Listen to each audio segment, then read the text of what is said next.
warahmatullahi wabarakatuh. Good morning, my students. How are you today? Fine, okay? Well, very good. Yeah. How about me? Me too. I'm okay. Thank you very much for your greeting. And today, I want to invite you to study English together. And I have one topic for you. And this topic is very interesting. So what is that? That is about the pursuit text. Okay, so before we study the pursuit text more, I would like to ask you to pray together. Sebelum kita mulai pelajaran pada pagi hari ini, saya akan mengajak kalian untuk berdoa bersama. Let's pray together. Finish. Oke. Jadi apa yang kita akan pelajari pada pagi hari ini? Tadi sudah saya sebutkan, kita akan mempelajari tentang teks prosedur. Apa sih teks prosedur? The procedure text is a piece of text that give us information about how to do something or how to make something. Jadi, teks prosedur adalah sebuah teks yang memberikan informasi kepada kita tentang cara melakukan sesuatu atau membuat sesuatu.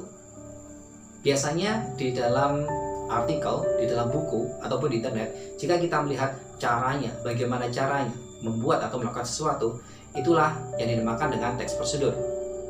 Tujuan dari teks prosedur biasanya menggunakan pertanyaan what is the social function of the procedure text. Nah, tujuannya yaitu to explain how to make something or how to do something. Biasanya ketika saya membaca beberapa pertanyaan yang sama, yaitu pertanyaan menanyakan tentang tujuan dari teks prosedur, ada yang menggunakan to explain, ada yang menggunakan to describe, ada yang mengatakan to tell. Tapi belakangnya hampir sama, yaitu how to make atau how to do something. Berikutnya, bagaimana ciri-ciri dari teks prosedur? Saya mempunyai 3 ciri-ciri dari teks prosedur. Yang pertama adalah menggunakan kalimat perintah atau imperative sentence. Contoh, cut, potonglah, boil, rebuslah, slice, irislah, dan biasanya kalimat perintah ini berada di langkah-langkah dalam pembuatan sesuatu atau untuk melakukan sesuatu. Yang kedua, selain menggunakan kalimat perintah, yaitu menggunakan temporal conjunction. Temporal di sini maksudnya adalah sementara, conjunction adalah kata hubung. Jadi kata hubung yang sifatnya sementara. Ada kata first, second, third, ada then, those, after that, next, last, finally. Itu adalah temporal conjunction.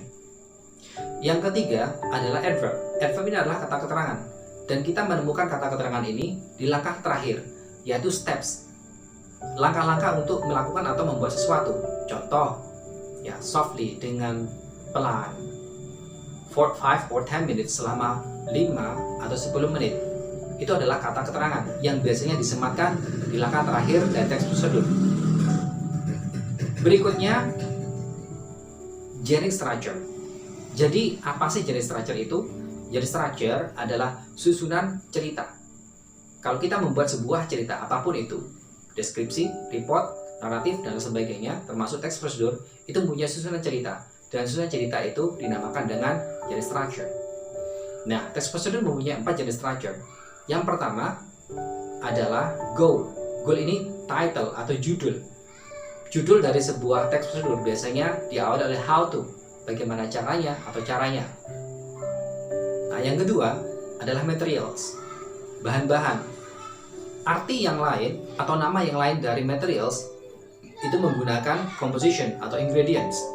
Dan biasanya di dalam ingredients ini itu disematkan untuk teks untuk membuat sesuatu.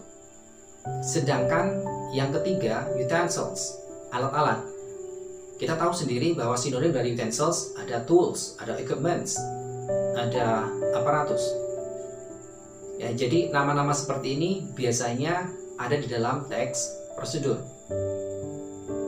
Yang keempat, ini yang paling penting adalah steps atau langkah-langkah. Jadi bagaimana kita membuat atau melakukan sesuatu, poinnya ada di sini. Mulai dari langkah pertama hingga terakhir. Nah, ada juga kata steps ini diganti dengan direction, methods, ways, the sequence of actions.